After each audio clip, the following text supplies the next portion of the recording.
This week, Jesse Jackson made it clear to even the most persistent doubters he's no longer a candidate running for a cause, but rather a serious force in the Democratic Party. Jackson won 5 states on Super Tuesday and now ranks second in delegates among the Democratic candidates. Still, the conventional wisdom is that Jackson can't win the nomination because of his race and because his views are too liberal. Conventional wisdom the candidate continues to ignore. Today, we'll talk with Jesse Jackson about his political prospects and what he'll do if elected president. From Washington, NBC News presents Meet the Press with Chris Wallace. And good morning. The Jackson bandwagon kept rolling last night with a strong showing in the South Carolina caucuses. Jackson received 54% of the vote, while a slate of uncommitted delegates finished second with 19%.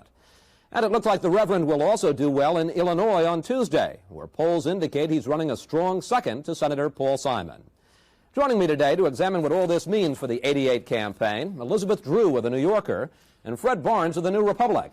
And Reverend Jackson joins us this morning from NBC station WMAQ in Chicago. Reverend, welcome. Good to have you with us today. Good morning.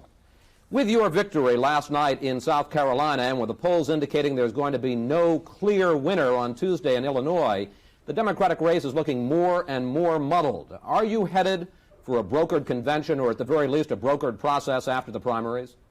I don't think so. This is a 50-state marathon race, and we're now moving into another lap.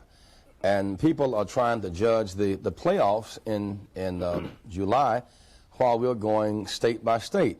I have run so far a very effective race because my message is winning and it's transcending ancient barriers. This message of stop drugs from coming into our country, secure jobs, reinvest in America, and a coherent foreign policy that will lead to peace and prosperity, that message is winning for me from Idaho to Maine to Mississippi, right across this country. But Reverend, let's talk some practical politics, though. Are you saying then that you're going to be able to win enough delegates by the California primary in June that you will have a majority?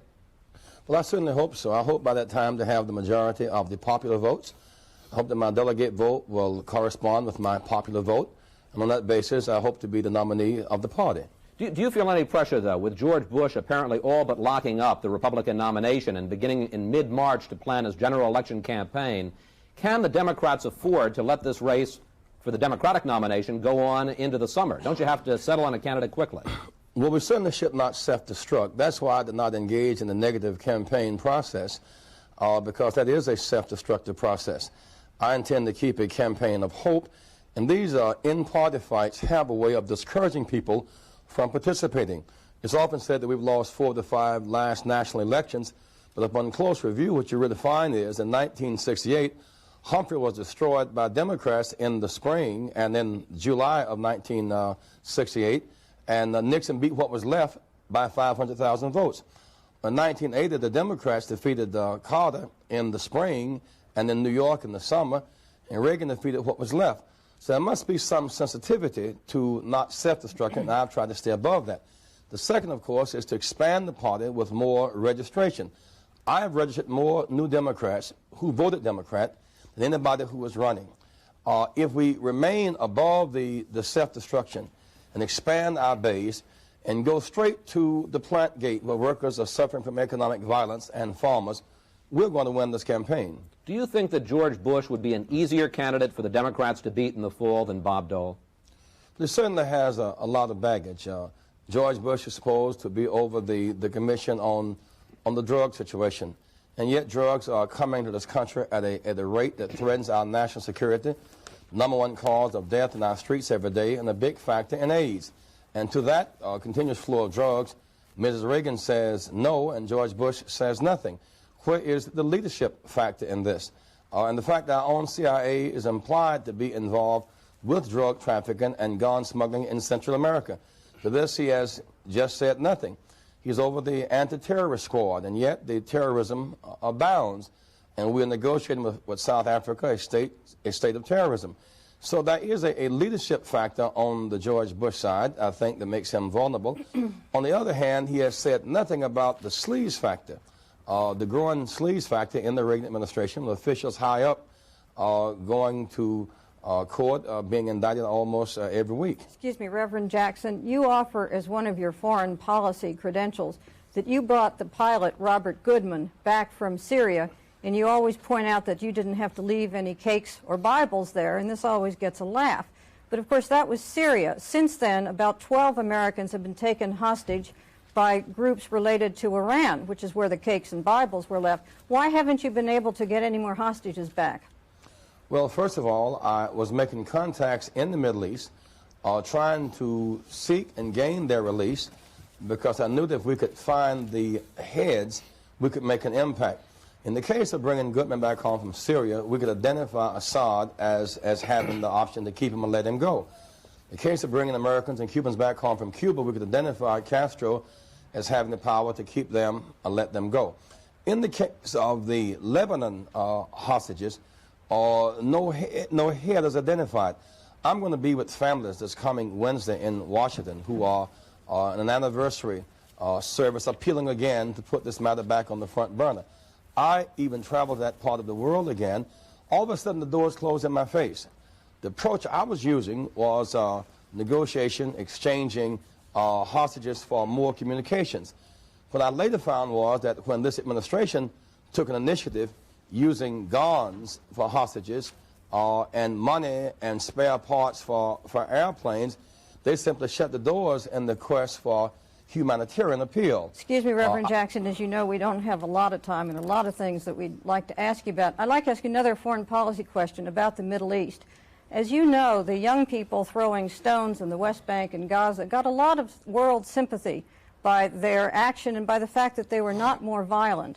Within the last couple of weeks, the PLO has entered into the picture, and more violence has occurred related to them, a hijacking of a bus, an attempt to car bomb Secretary Schultz. Do you approve of these new tactics?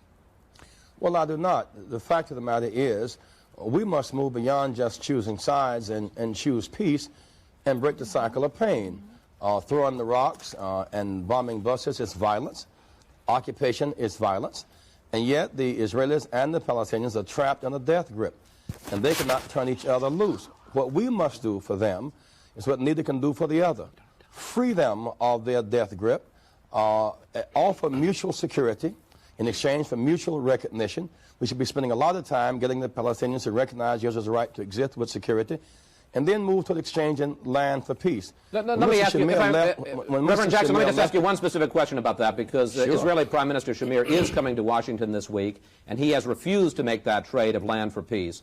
Would you continue aid to Israel if they were unwilling to participate in the peace process? Well, I would keep making the appeal. You do not end something of this magnitude by threats. But I must tell you that when Mr. Shamir left Israel, 10,000 Israelis sent him off with a demonstration asking him to move toward more direct negotiations and move toward negotiating land for peace. The reality is that at this point, and let me say this, that Israelis are trapped with the burden of occupation. Politically, it's divisive. Economically, it's costly. Emotionally, it's draining. Militarily, it's bloody. And somehow, we must help them break that cycle. I went to talk with Mr. Sadat in 1979. I say, what motivated you to go to Israel? He said, I'd already talked with Mr. Carter, and I took with me to Israel land in my pocket. So an American president offered leadership and brought about mutual recognition for mutual security. We should do that now. Reverend Jackson, we have much more to discuss with you, and we'll get to that in just a moment when Meet the Press returns.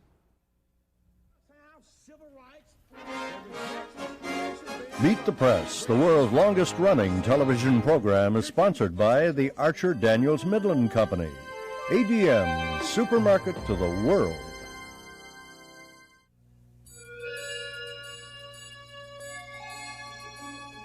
This truck is running on gasoline blended with ethanol, the only successful alternative fuel available today. Since 1978, the popularity of ethanol has reduced America's oil imports by more than 100 million barrels. But what's even more amazing is that the production of this fuel has helped increase the supply of food. You see, at the Archer Daniels Midland Company, we make ethanol from corn, a process that generates two things essential to plant growth: carbon dioxide and heat. So at our Decatur, Illinois facility, we've channeled this combination into a vast hydroponic greenhouse where vegetables grow bigger, faster than those grown in soil. Right now, 30,000 heads of this lettuce are available each day in several of America's largest cities. Food and fuel from one abundant, renewable source. Now that's a capital idea. At Raytheon Company, we believe that success comes from mastering the fundamentals. That's why we admire people like Larry Bird, people who are dedicated to perfecting the fundamentals, practicing them time and time again until they become flawless. So whether it's in electronics, aviation, appliances, or industry services, Raytheon works hard on the fundamentals. Because at Raytheon, we believe quality starts with fundamentals. We're back now on Meet the Press with Reverend Jesse Jackson, and Fred Barnes has some questions. Fred? Reverend Jackson, I'd like to ask you a couple specific things that you say in your stump speech. One is that Head Start crashed, the Head Start program being the one, the federal program for preschool children.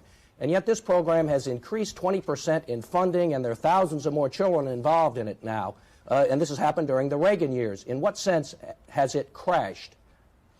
The fact is this administration is spending less on a combination of prenatal care, Head Start, and daycare.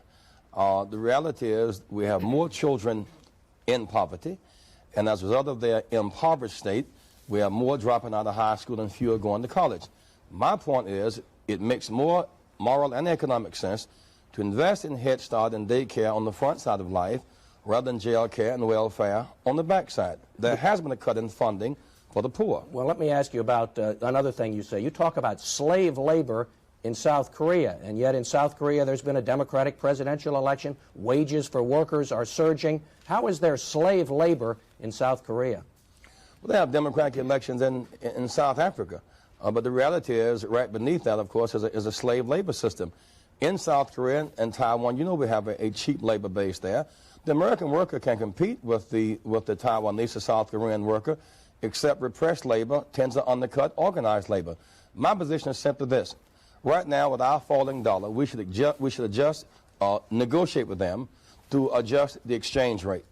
We should fight to tie in labor rights with human rights. When their workers make livable wages, it destroys the incentive to take our workers' jobs. And when they make livable wages, they can buy what we produce, which evens the playing field for the American worker. Well, why not talk about cheap labor then and not slave labor? Isn't that an exaggeration to call it slave labor?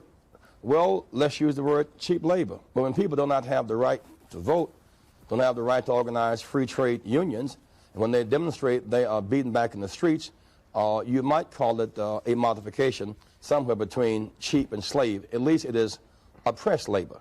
Reverend Jackson, let's turn to defense policy if we can. You have called for canceling the MX missile, the Trident missile, the Midget Man. You're against Star Wars. You want to cut the defense budget by 10%. Why should Mikhail Gorbachev negotiate with President Jackson if you're going to give it all away on your own? Well, let's put this in perspective. Number one, I believe in a strong military defense. Its function is to deter war or defeat the enemy if we must fight. At this point, we have a very strong military. We have very weak diplomatic initiatives. But you're against the modernization, aren't you, of all of the new strategic systems? Well, let's look at modernization in contrast to what our needs are. Right now, we have 26,000 nuclear warheads, 13,000 pointed at the Soviet Union. We have clear military strength in the seas and in the air. And Mr. Reagan, of course, has negotiated an INF agreement with which I agree. He's now moving toward deeper cuts that are mutually verifiable. We should continue this process of negotiation. Now, to stop that process and circumvent it with a Midget Man missile system will not make us more secure. It will give us more deficit and not more security. We have mobile missiles by submarine, by ship, and by air. We need to change basic directions. Let me ask you about something else. You've also opposed the invasion of Grenada, the bombing raid on Libya, the reflagging operation in the Persian Gulf. Is there any place in the world where President Jackson would support the use of American force? Well, of course. We have troops in Europe defending and in Korea defending our allies. I've been to the DMZ. That's the right thing to do. Well, in fact, you've called for pulling troops. Just a moment. Haven't you called for pulling American troops out of Europe? No, I did not. Just hear what I'm saying, if you don't mind. In Europe, my position is that we're spending $150 billion a year defending Europe and Japan. They have a 20% cut in their sharing of the burden 7 years later. I've called for Europe and Japan having more of a burden sharing factor in the formula. Now Secretary of Treasury Baker is reevaluating Japan's percentage of the defense. Kissinger's called for removing 100,000 troops of Europe of the 350,000 from Europe. Europe and Japan can better share the burden of their own defense 42 years later. Reverend doesn't Jackson? make sense. It doesn't make sense to me to be spending $150 billion a year defending Europe where they're not sharing their part of the burden with veterans who fought in that war in this country today who cannot get hearing aids, glasses, teeth, or balanced diet. Reverend Jackson, I do want to ask you about something you were just leading up to, which is your domestic program. You call for a lot of things: national health insurance, doubling the funding of education, more money for child care, job training, more money for the hungry and the homeless. And you say you'd pay for this by raising the taxes on the wealthy by about $20 billion. You say you'd cut the Pentagon spending by 10%, which is very big, but let's say you do it. That's $30 billion. We have a current budget deficit of $175 billion. So how do you plan to pay for these things, or do you think it doesn't matter what size the deficit is? Well, it does matter, and it is a Reagan-Bush deficit, and it is hurting us very much. It's a factor in our debt and our trade imbalance as well. I didn't say cut the military budget by 20%. 10. I said upon review, we can cut the military budget without cutting our defense. We do not need 2 additional aircraft task carriers. Excuse me, Reverend Jackson, we just talked about your military policy. What I want to know is how you plan to pay for your domestic policy. First of all, you cut the excess in the military. That's part of where the money went. There's also a significant portion of that military budget which is secret, which one cannot get information about. And I'm concerned about the amount of money involved in the military budget which never surfaces. Secondly, the top 600,000 wage earners who make $200,000 a year or more should pay the 38% income tax bracket as opposed to 28%. Right, and that gets you $20 billion. You still have a very long way to go. Well, but you have to start someplace, and that's a start. That certainly makes more sense to me than just to collect the uncollected taxes upon the premise of Reaganomics. So that is a portion of the money. Our corporations, if they're at the 1980s level of tax, early 1980s level of taxation, with the incentive to reinvest in America as opposed to taking jobs from America, that's another percentage of that money. Excuse me, Reverend Jackson. But I've gone beyond that. I've recommended that we take a percentage of public pension funds, government secured, fair rate of return guaranteed, a board of labor, business, and government with selected projects, and over a 10-year period, leverage $60 billion to begin to invest in our infrastructure. We must invest in our infrastructure now, or we'll pay a much greater price later. Well, Reverend Jackson, you suggested the other day that you deserve or should get a portion of the superdelegates, the 600 superdelegates to the Democratic National Convention, according to your popular vote in the primaries.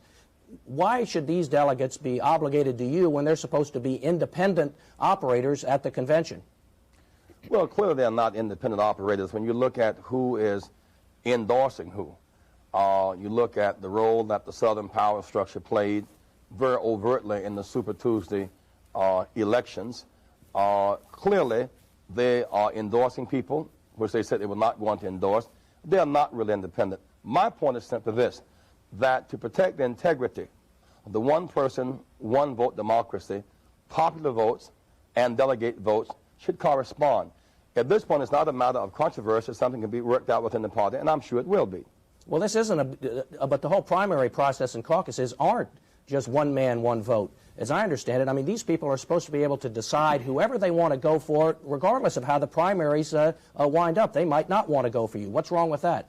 Well, I certainly hope that they would. I will make a very strong appeal to them. If they want somebody who is going to broaden the base of our party, and on Super Tuesday, though Mr. Gore and Mr. Dukakis spent $3 to $5 million in advertising, I spent $100,000 and ended up with more popular votes than any of them did.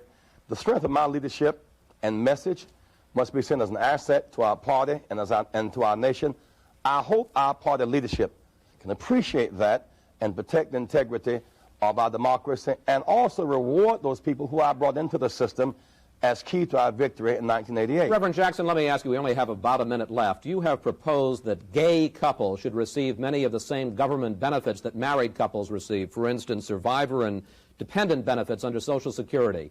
Isn't that the kind of proposal that has driven millions of Americans away from the Democratic Party over the last 2 decades? Well, not necessarily so. I think we need not put out the alarm. My basic concern is that we must respect the civil rights of all people in our country. I'm concerned that we do not discriminate based upon sex or race or age or religion. But do you see no difference between a married... Do you see no... If I can just ask, sir, do you see no difference between a married couple and a gay couple? Well, there is some difference. But what I was about to say, I've taken some leadership initiative, for example, on appealing to our country to remove the hysteria about the AIDS crisis, replace that with research and education, and try to attack this health epidemic. Basically, I am open to relate to all of the American people, and I will keep that openness, that sense of inclusion rather than exclusion. Reverend, we're going to have to leave it there. Thank you very much for coming on Meet the Press today. We appreciate it. Thank you very much. And in a moment, my colleagues and I will turn to the Republican primary campaign, which could be wrapped up this week. That's coming up when Meet the Press returns.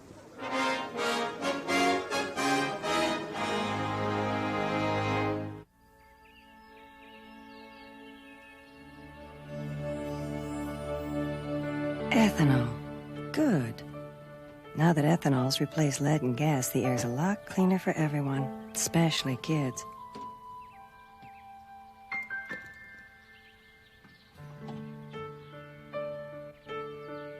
Cars are emitting less carbon monoxide and running better. And that new detergent additive in ethanol keeps dirty gas from clogging fuel injectors. You don't need as much foreign oil either.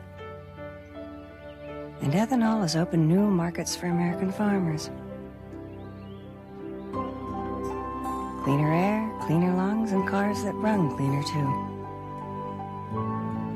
All from a homegrown product. Guess ethanol gives a solar boost.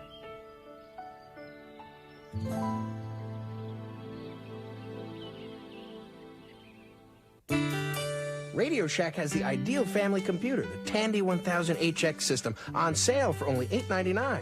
I saved $250, and it came complete with 6 IBM PC-compatible programs, plus Tandy's exclusive 7-in-1 DeskMate software. My wife uses it for budgeting. The kids love learning with Big Bird and Ernie.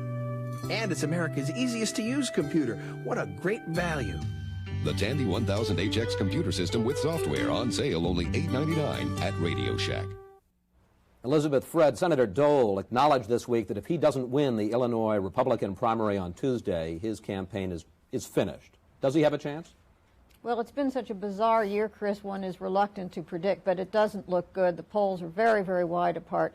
And I think clearly something seems to have gone out of him, and his campaign appears to be just in a debacle. So I suspect he will not win, and that he will at least suspend his campaign after Tuesday, and hope that the special prosecutors will cause some embarrassment for Bush. Certainly his argument, his best argument, the one of electability, is one the voters weren't buying. Voters in primaries don't care about that. They vote for the person they like. And while even some of them may think that, gee, Bob Dole would be the most electable against a Democrat in November, we're going to go with George Bush. We prefer him. If Bush does win on Tuesday and Dole does drop out or put his campaign in a state of suspended animation, how much of an advantage is that to the Republicans to have a general election candidate in mid-March and able to plan and move towards the center for all these months? It certainly is an advantage not to have continued bloodletting, not to have people attacking Bush all that time, and to let him consolidate for the general election. On the other hand, he can go stale and not get around to as many states and have as many contacts with the voters as he would have, and have as alive a thing. I think all things considered, they'll take the victory soon. Do you agree with that? Well, a few downsides, but basically a big advantage for the Republicans? Well, I think it's a big advantage for Bush, but it's also one, he can also be a punching bag out there for the press. He doesn't get along too well with the press, and they're not going to let him just slide through the rest of the spring without being scrutinized very heavily. One of the other events that happened this week is that Jack Kemp dropped out of the race after running just terribly all over the country. Fred, what does that say about the state of the conservative movement in the Republican Party these days? Well, it says a number of things. It says, one, that they're in the establishment and they control the party, and they went with some of the other candidates. They went with George Bush and Bob Dole, some with Pat Robertson. It also says they're very fragmented. They're split up. They're not sure what their agenda is. And also, you know, Jack Kemp is a very optimistic, upbeat person. A lot of conservatives prefer more apocalyptic talk. Elizabeth, let's turn to the Democrats if we can. I mean, Jesse Jackson wins in South Carolina. It's possible now Paul Simon is going to win in Illinois. Are we headed for a brokered process where at the end of the primaries in June there is no clear frontrunner? Well, mathematically, it will probably be the case that after the final primaries, no one will have the number of delegates needed for the nomination, 2,082. But if, as there is a pattern of someone consistently winning those last few states, and Paul Kirk has begun to talk about it out loud, there will be an effort to rally the party establishment around that person. If no one is very clearly the front runner, as of after California, New Jersey, then you're going to have a brokered process. They want to try to get it over with before Atlanta so that the convention is not chaotic. Fred, you get the last word. What do you think? Where are we headed on the Democratic side? I think Mike Dukakis has the upper hand now. He's going into the northern state primaries where he's going to be strong, and he's running against the guy he wants to run against. Not Richard Gephardt, who scared him, but Al Gore, who's a Southerner and may not be able to do as well as Gephardt would have had he not been so hurt on Super Tuesday. Elizabeth, Fred, thanks both of you for joining me today. For our quotation of the week, we return to Jesse Jackson and his remarkable showing on Super Tuesday. Whatever you think of his politics, the fact is he got 2.5 million votes in states where blacks were not even allowed to vote a quarter century ago. Jackson was asked this week what his mentor, Martin Luther King, would have made of all this. And Jackson answered, if he were on earth, he would have said, hallelujah. And that's Meet the Press for this Sunday. I'm Chris Wallace. For all of us here at NBC News, have a good week. For a printed transcript of Meet the Press, send $1 on a stamped self-addressed envelope to Kelly Press, Box 55358, Washington, D.C. 20011.